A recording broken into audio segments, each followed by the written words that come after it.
আমরা বামফ্রন্টের মালদা জেলার নেতৃবৃন্দরা এখানে আমাদের সিপিআইএম কেন্দ্রীয় কমিটির সদস্য কমরেড সুমিত দে এসছেন। সকাল থেকেই শ্রীকান্ত টোলা, মুনিরাম টোলা, তারপর হচ্ছে যে এখন ভুতনিতে এসেছেন। এটা আমরা পশ্চিম রতনপুর গ্রামে আছি। এখানে সিপিআইএমের রাজ্য কমিটির সদস্য অম্বরদা আছেন, আমাদের সিপিআই ফরওয়ার্ড ব্লক আরএসপির নেতৃত্বরা জেলা নেতৃত্ব আছেন এবং এই ভয়াবহ ভাঙন হচ্ছে। আমরা যে পয়েন্টে দাঁড়িয়ে আছি সেটা হচ্ছে গঙ্গা আর ফুলহরে লিঙ্ক করেছে স্থানীয় নাম, এই নদীটার নাম হচ্ছে কোসি নদী এবং এইটার কয়েক বছর আগে দূরত্ব ছিল প্রায় 2 কিলোমিটার। যেভাবে গঙ্গা ফারাক্কা ব্যারেজের কারণে বাম দিকে মালদার ভাঙছে আর মুর্শিদাবাদে শামশেরগঞ্জ, ধুলিয়ান, ফারাক্কাতে ডান দিকে ভাঙছে,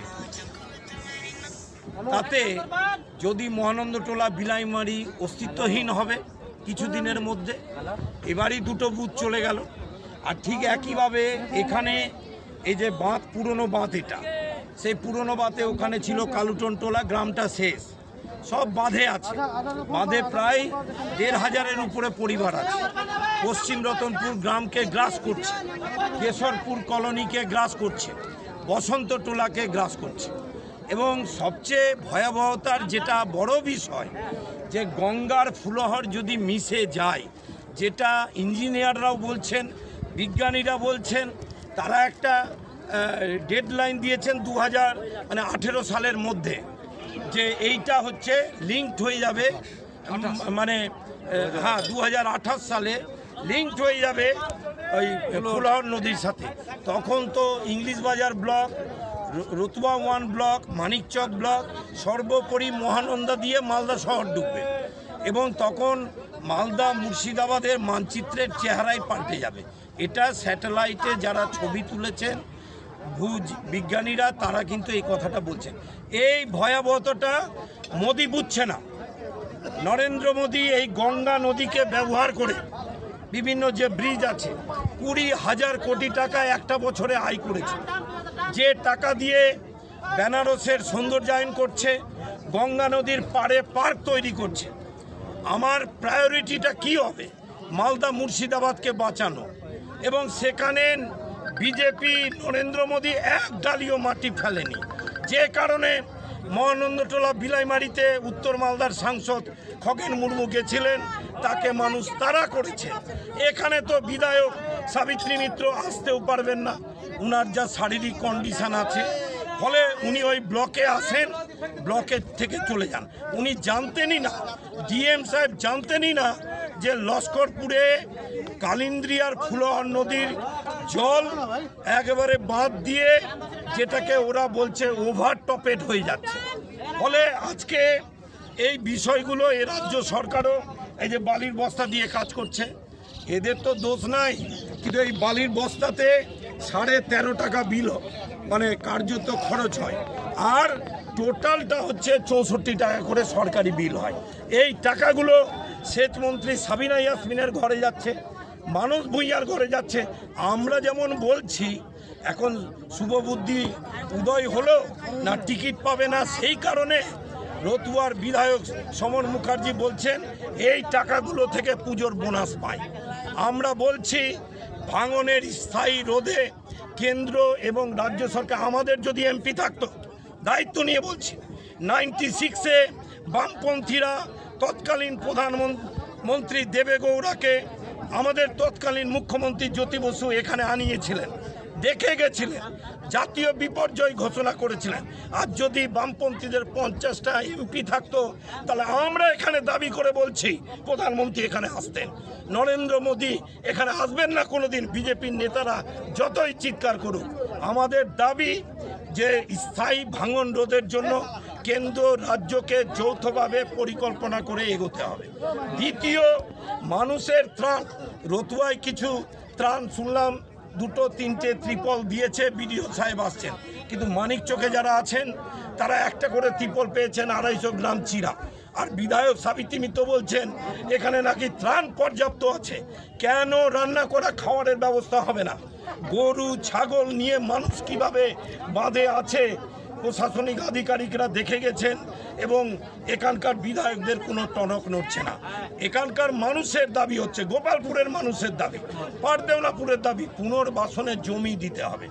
4 শতক করে জায়গা একটা সময় প্রয়াত প্রাক্তন মুখ্যমন্ত্রী বুদ্ধদেব ভট্টাচার্য নিজ ভূমি নিজ গৃহতে 4 শতক করে জায়গা কেনার জন্য ডিএম সাহেবকে টাকা দিয়েছিলেন। আমাদের মালদাতে অনেক জায়গাতে কলোনি তৈরি হয়েছে। এই যত কলোনি তৈরি হয়েছে, কেশরপুর কলোনি, আজকে ওই খাসমহলের কলোনি, গোপালপুরে কলোনি, ওই বাগানে যে জমিতে বসানো বড় বাগান, আজকে পারদেওনাপুরে কলোনি, সব বামফ্রন্ট সরকারের আমলে। এই সরকার ভাঙন পীড়িত মানুষদের নিয়ে ভাবছে না, শুধু টাকা লুট করছে। সেই কারণে আমরা বিকল্প জমির কথা বলছি। জমি আছে, যদি কালিয়াচক 3-এর মানুষকে পুনর্বাসন দিতে হয়, ফারাক্কা ব্যারেজের ওখানে কেন্দ্রীয় সরকারের অধীনে 2200 বিঘা জমি আছে। ওই যে কোয়ার্টারগুলো অকেজো পড়ে আছে, শুভেন্দু অধিকারী বড় বড় কথা বলছেন, বিজেপির নেতারা বড় বড় কথা বলছেন, যারা এক ডালি মাটি ফেলেনি। কেন ওই জমিতে পাট্টা দেওয়ার ব্যবস্থা হচ্ছে না? নূরপুরে আমাদের সেন্ট্রাল গভর্নমেন্টের জায়গা আছে, কেন পাট্টা দেওয়ার ব্যবস্থা হচ্ছে না? এই পাট্টা দেওয়ার দাবিতে আগামী 20 তারিখ থানাকে ঘেরাও করছি, বুথনির সবচেয়ে বড় অফিস। কেন? এই যে চুরি দুর্নীতি হচ্ছে, এই থানাকে সামনে রেখে হচ্ছে। সেই কারণে 20 তারিখ থানা ঘেরাও, আর 25 তারিখ শেষ দপ্তর ঘেরাও।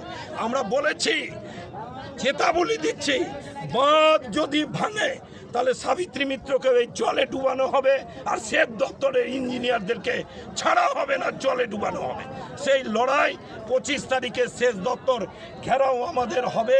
সমস্ত মানুষের কাছে আমরা একটা আবেদনপত্র রেডি করছি, এবং সেই আবেদনপত্র রেডি করে আমরা মানুষকে জমির পাট্টা দেওয়ার ব্যবস্থার জন্য লড়াই করব, পুনর্বাসনের জন্য লড়াই করব। এই কথা আমি বামপন্থী দলের প্রতিনিধি হিসেবে, আমি মানিকচকের নেতৃত্ব আছি, আমি এই কথাটা বললাম। আমাদের রাজ্য নেতা আছেন এবং আমাদের সর্বভারতীয় নেতা কমরেড সুমিত দে আছেন, তারা আপনাদের সামনে কিছু কথা বলবেন। শুধু বন্যার জন্য মানুষ এখানে এসে উঠে আসেনি, মূলত ভাঙন এবং নদীর ভাঙন, ভয়াবহ চেহারা, তাদের স্থায়ী ভিটে ছেড়ে তারা এখন বাঁধের ওপর বসে আছে। এর তো স্থায়ী সমস্যার সমাধান করতে হবে, এবং স্থায়ী সমস্যার সমাধান হচ্ছে তাদের নিরাপদ আশ্রয়ে, তাদের জন্য ব্যবস্থা করতে হবে, তাদের বসে পুনর্বাসন দিতে হবে। এবং এই এলাকার যে মানুষ যারা ভুক্তভোগী, এটা সরকারের একপক্ষীয় কাজ না। সরকার যা করছে সে মানুষ দেখছে, মানুষের মধ্যে ব্যাপক ক্ষোভ। মানুষের সঙ্গে বসে কি সমাধান করা যায়? আর ভাঙন হওয়ার পর বালির বস্তা কেন? ভাঙন কি একদিনে হয়েছে? আজকের এই পরিস্থিতিতে বোঝা যাচ্ছে আগামী দিনে ওই গ্রামগুলো থাকবে না, তখন কি চেহারা নেবে? আগাম পরিকল্পনা কোথায় সরকারের? কোনো পরিকল্পনা নেই। মানুষকে এককাট্টা হতে হবে, মানুষের পুনর্বাসনের দাবিতে লড়াইকে শক্তিশালী করতে হবে, মালদা জেলাকে বাঁচাতে হবে, পশ্চিমবঙ্গকে বাঁচাতে হবে। সেই কারণেই আমরা চেষ্টা করছি মানুষকে সঙ্গে নিয়ে সেই আন্দোলন গড়ে তোলা। তার পাশ থেকেই ফাটল ধরে গিয়েছে, পুরো ফাটল ধরছে। মানে আজকে রাত্রের মধ্যেই এই বাঁধেরই একটা, যেখানে আমরা দাঁড়িয়ে আছি, তার একটা বড় অংশ ভেঙে চলে যাবে। আর এই পুরনো বাঁধ যদি ভেঙে শেষ হয়ে যায়, তো গোটা মানিকচক সহ ইংলিশ বাজার পর্যন্ত বিপদে পড়ে যাবে। ইংরেজ বাজার, মালদা শহর বিপদে পড়ে যাবে। আজকে যদি চতুর্দিক ভাঙে, মানুষ এই বাঁধের উপরে আমরা আসতে গিয়ে দেখলাম কোনো গাড়ি ঘোড়া চলে না, মোটর সাইকেলে আস্তে আস্তে আসা গেল। এই বাঁধের উপরে মানুষ জন্তু জানোয়ারের মতন দিন কাটাচ্ছে, জন্তু জানোয়ারের মতন। কোনো সরকার, কেন্দ্রের বিজেপি, রাজ্যের তৃণমূল, কারুর কোনো নজর নেই। মানুষ গরু ছাগল বাচ্চা কাচ্চা সব নিয়ে একটা ত্রিপলের তলে পশুর মতন জীবন যাপন করছে। এর বিরুদ্ধে আমাদের লড়তে হবে। এইভাবে মাটি ভেঙে যাচ্ছে। আমরা 25শে আগস্ট তারিখে ইরিগেশন অফিসে যাব। এই যে 13 টাকা দামের বালির বস্তা ফেলছে, আর 65-70 টাকা বিল করে দেবে। এই টাকা কোথায় যায় এটা বলতে হবে ইঞ্জিনিয়ারদেরকে।